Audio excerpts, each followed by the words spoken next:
सतनाम स्तोत्र आप जानते हैं शंकर जी का। भोले बाबा के जो 100 नाम हैं, यदि हो सके तो श्रावण के महीने में एक नियम बना लीजिए। अब श्रावण के कुछ दिन तो निकल ही गए, जितने दिन बचे हैं यदि आप कर सके तो बहुत अद्भुत अचूक उपाय है। कोई काम आपका नहीं बन रहा हो, बड़े से बड़ी जटिल समस्या हो, आप ये उपाय एक बार करके देखिए। व्यासपुर का पूरा भरोसा है कि भगवान शंकर आपका कार्य पूर्ण करेंगे। कौन सा?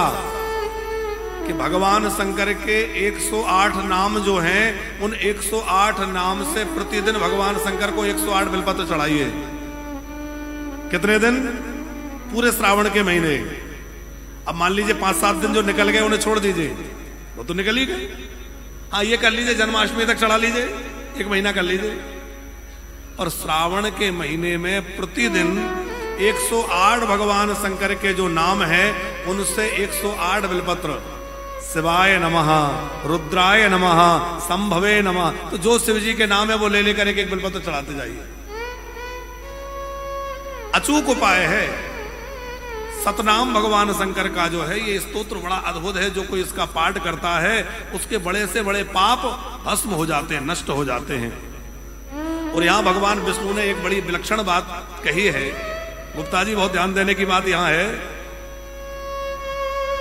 कि ममैव हृदयं विष्णु विष्णोश्च हृदयं महत उभयोऽन्तरं नास्ति सत्यं सत्यं न संशया। भगवान विष्णु कह रहे हैं कि शंकर जी मेरा हृदय है और मैं शिव जी का हृदय हूं। ममई के हृदयम विष्णुर विष्णुश्च हृदयम मम। शंकर जी कह रहे हैं कि मेरा हृदय विष्णु है और विष्णु का हृदय मैं हूं। माने यदि आप भगवान विष्णु के भक्त हैं तब भी आपको शिव जी की आराधना करनी चाहिए, और आप शिव भक्त हैं तब भी श्री हरि की आराधना करनी चाहिए। भगवान के भक्त के लक्षण क्या हैं? भगवान के भक्त का लक्षण है बिनु छल विश्व नाथ पद ने राम भगत कर लक्षण एवो राम भगत कर लक्षण एवो राम भगत कर लक्षण एवो मन क्रम बच बिनु चल विश्वनाथ पद देवो बिनु चल बिना छल किए भगवान शंकर के चरणों में प्रेम हो जाए, ये राम जी के भक्त का लक्षण है। और शिव भक्त का लक्षण है श्री हरि नारायण में, राम कृष्ण में उसका अनुराग रहे। ममैव हृदयम विष्णुर विष्णुश्च हृदयम मतम महत। अच्छा, एक बात आप देखिए, बहुत ध्यान से समझने की बात है कि भगवान विष्णु में कौन सा गुण प्रधान रूप से है? सत्व गुण। और शंकर जी में तमोगुण। तमोगुण का रंग कैसा है? काला। आपने देखा होगा यज्ञ वेदी जब बनाई जाती है तो 3 परधी होती हैं, श्वेत, रक्त और कृष्ण। सफेद, लाल और काली 3 होती है। किसका रूप होता है? ब्रह्मा विष्णु महेश। तो सत्वगुण प्रधान भगवान विष्णु हैं, इसलिए उनकी परदी श्वेत होती है। रजोगुण प्रधान ब्रह्मा जी हैं, इसलिए उनकी परदी रक्त वर्ण की होती है। और तमोगुण प्रधान भगवान शंकर हैं, इसलिए उनकी परदी काली होती है। माने तमोगुण का रंग काला है, रजोगुण का रंग लाल है और सत्वगुण का रंग सफेद है। तो भगवान विष्णु सत्वगुण प्रधान है, पर क्या उनका वर्ण सफेद है? भगवान विष्णु का रंग कैसा है? काला है कि नहीं? नील सरोरहो नीलमणि। और भगवान शंकर तमोगुण प्रधान है, पर भगवान शंकर का रंग कैसा है? कितने लोगों को पता है शंकर जी का रंग कौन सा है? सबको पता है ना। हम लोग आरती करते हैं तो आरती के बाद गाते हैं, करे पूरे गौरम करुणावतारम भगवान शंकर कपूर के समान गौरवर्ण है। तो आप विचार करिए कि जो तमोगुण वाले देवता है वो एकदम गोरे, और जो सत्वगुण के देवता है वो काले। क्यों? तो स्वामी करपात्री जी इसका समाधान देते हुए कहते थे, बोले भगवान विष्णु का चिंतन करते करते, सत्वगुण का चिंतन करते भगवान विष्णु शंकर जो है वो तो गोरे हो गए, और तमोगुण प्रधान भगवान शंकर का चिंतन करते करते भगवान विष्णु जो है वो जो है कृष्ण वर्ण के हो गए। दोनों एक दूसरे के रूप में ओत प्रोत हैं, हरि और हर में कोई भेद नहीं है। अब जो है देव ऋषि नारद काशी गए, वहां जाकर उन्होंने शिव जी की आराधना करी, तपस्या करी, और वहां बहुत समय तक भजन करने के बाद वहां से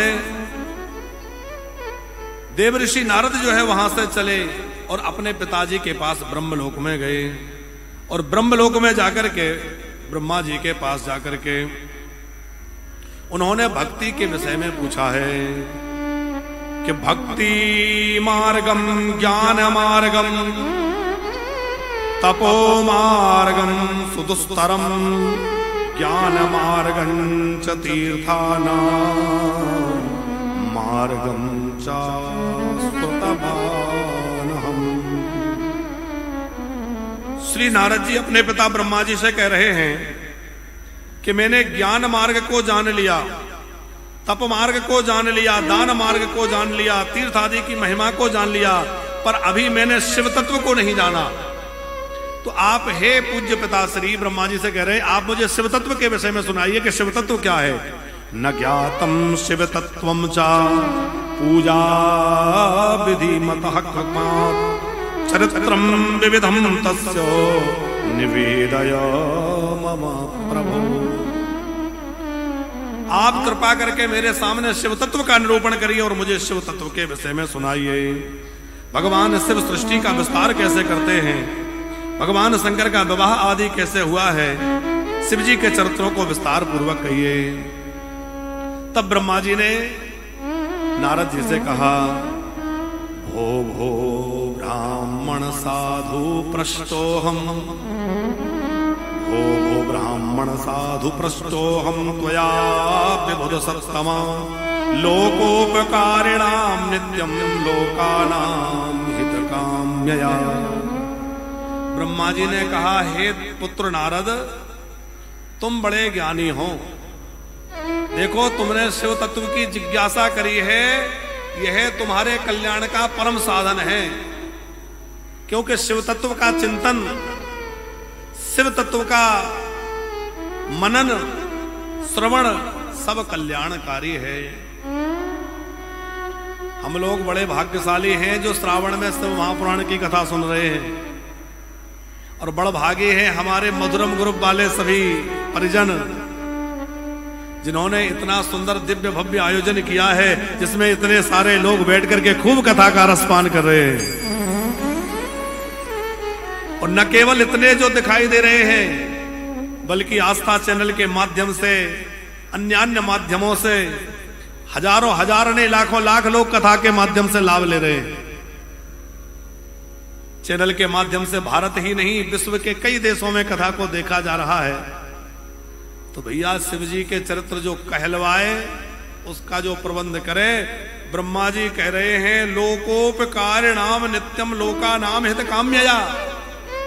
ये तो लोकोपकार की परम कल्याण की बात है कि जो शिव चरित्रों के गायन का कार्य करे। ब्रह्मा जी बड़ी सुंदर शिव चर्चा करते हुए कह रहे हैं कि जब महाप्रलय का काल आया और सब कुछ शून्य हो गया, सब समाप्त हो गया, ना पृथ्वी रही, ना जल रहा, ना अग्नि रही, ना आकाश रहा, कुछ नहीं था,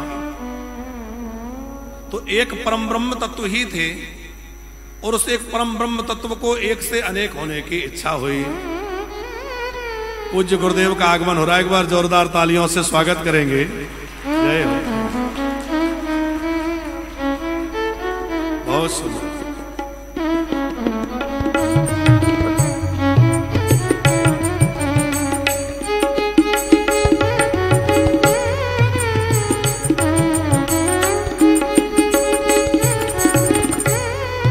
बोलिए श्री सद्गुरुदेव भगवान की। शिव तत्व की चर्चा चल रही है और गुरु तत्व और शिव तत्व अलग नहीं है। आज हमने आरंभ में कहा वंदे बोधमयम नित्यम गुरुम शंकर रूपिणम। तो शिव तत्व ही गुरु तत्व है और गुरु तत्व ही शिव तत्व है। इस पूरे आश्रम को, अपने शिष्य परिकर और शिष्य परिवार को जो अपने आशीष से अभिसिंचित करते हुए सब पर अनुग्रह की निरंतर वर्षा कर रहे हैं, ऐसे परम पूज्य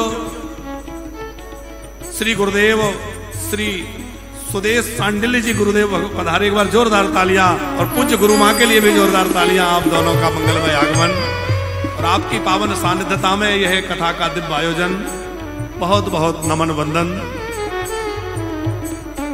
हम चर्चा कर रहे थे कि ब्रह्मा जी कह रहे हैं कि जब कहीं कुछ नहीं था, एक परम तत्व शिव तत्व ही विद्यमान था। तत्सद ब्रह्म, उस परम ब्रह्म की एक से अनेक होने की इच्छा हुई। एको अहम बहुश्यामः, मैं एक से अनेक बनूं।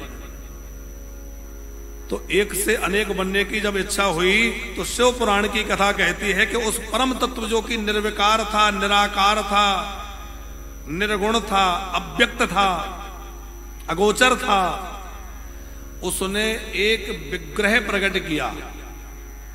क्योंकि जो अव्यक्त है उसको व्यक्त होना पड़ेगा तभी कुछ आगे बढ़ेगा। जो निर्गुण है उसको गुण धारण करने पड़ेंगे तभी सृष्टि आगे बढ़ेगी। जो निराकार है उसको साकार रूप लेना पड़ेगा तभी सृष्टि क्रम आगे बढ़ेगा। तो एक मूर्ति प्रकट हुई, एक विग्रह प्रकट हुआ। अमूर्ते यत् पराख्यायं वै तस्य मूर्ति सदा शिवो अर्वाचीना पराचीना ईश्वरम तम जगुर्बुधा। एक सनातन मूर्ति प्रकट हुई, ना जो नूतन थी ना पुरातन थी, वो सनातन थी। हमारा जो धर्म है सनातन धर्म, सनातन धर्म ना नूतन है ना पुरातन है, ये तो सनातन है। इसका मतलब सदा से है, इसका ना कोई आदि है, ना मध्य है, ना अंत है। आज लोग भले ही चाहे जितनी कोरी कल्पना कर लें, सनातन को समाप्त करने के स्वप्न लोग देख लें, पर जब तक ऐसे समर्थ सदगुरु समाज में विद्यमान है और ऐसे संवाहक समाज में संस्कृति के हैं, तब तक हमारी संस्कृति को कोई नहीं मिटा